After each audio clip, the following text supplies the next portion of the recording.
भक्तों, आज मैं आपके सामने 32वां अध्याय प्रस्तुत करने जा रही हूँ। सूत जी कहते हैं कि ध्वजारोपण, झंडी लगाना सब पापों को नाश करने वाला है। चारों वर्षों में से जो कोई भी, चारों वर्णों में से जो कोई भी भगवान के मंदिर में झंडी लगाता है वह ब्रह्मादि देवताओं से पूजित होकर विष्णु लोक को प्राप्त हो जाता है। नारद जी कहते हैं कि हे राजा पृथु, हम तुम्हें एक पुरातन इतिहास सुनाते हैं। पूर्व काल में सतयुग में सुमित नाम वाला एक चंद्रवंशीय राजा था। वह राजा भगवान का भक्त, अहंकार रहित सप्तद्वीप का राजा था। सत्यवती नाम वाली उसकी रानी अत्यंत पतिव्रता थी। वह भगवान के सामने नृत्य किया करती थी तथा कार्तिक शुक्ला द्वादशी को भगवान के मंदिर में ध्वजा बांधा करती थी। एक दिन राजा अपने तथा रानी को देखने के लिए विभांडक ऋषि आए।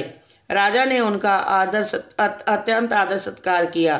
तब राजा को ध्वजारोपण करते हुए देखकर मुनि ने कहा, हे राजन, भगवान को प्रसन्न करने के और भी अनेक साधन हैं, परंतु तुम्हारी इस ध्वजारोपण में इतनी श्रद्धा क्यों है? राजा कहने लगा कि मुने, एक अत्यंत अद्भुत आश्चर्य युक्त इतिहास सुनो जो मैं आपको सुनाता हूँ। मैं पूर्व काल में मालिनी नाम वाला कुमार्गी ब्राह्मण द्वेषी महापापी शूद्र था, साथ ही वैश्यगामी भी था। मेरे इन कर्मों को देखकर मेरे बंधु बांधवों ने मुझको त्याग दिया।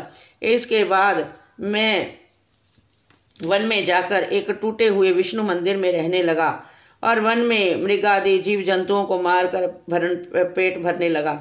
इसके पश्चात विंध्याचल पर्वत पर रहने वाली कंकोलिनी नाम वाली निषाद की कन्या, जिसने अपने पति को मार दिया था, भूख से व्याकुल हो गई, वहां पर आ गई और मेरे पास ही रहने लगी। संयोगवश कार्तिक शुक्ला द्वादशी के दिन हमने एक कपड़े को बांधकर उसकी झंडी सी बनाई और दोनों मदिरा पान करके उस झंडी जैसे कपड़े को ले विवल होकर सारी रात खूब नाचते रहे। सारी रात नृत्य करते रहने के कारण प्रातःकाल हम दोनों की मृत्यु हो गई। तब यमदूत हमें फांसी में बांधकर मारते हुए यमराज के पास ले गए। उसी समय विष्णु भगवान के दूत विमान लेकर वहां पर आ गए और यमदूतों को धमकाते हुए बोले, तुम पापियों को यमपुरी ले जा सकते हो, धर्मात्माओं को नहीं।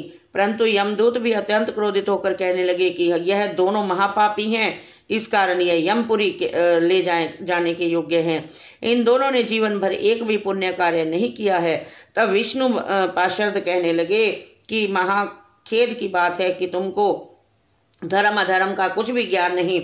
यह ठीक है कि ये दोनों सारी आयु महापापों में लगे रहे, परंतु इन्होंने कार्तिका शुक्ला द्वादशी को भगवान के मंदिर में ध्वजारोपण तथा नृत्य किया है, अतः अब ये पापी नहीं रहे।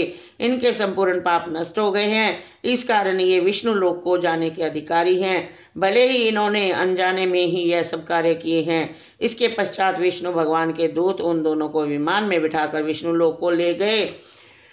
नारद जी कहते हैं कि हे राजा पृथु, अनजाने में ही ध्वजारोपण का ऐसा फल है, तो श्रद्धा के साथ कार्तिक शुक्ला द्वादशी को जो ध्वजारोपण करता है उसके फल का तो कहना ही क्या है। इतनी कथा सुनकर विभांडक ऋषि तपोवन को चले गए। इति श्री 32वां अध्याय समाप्तम।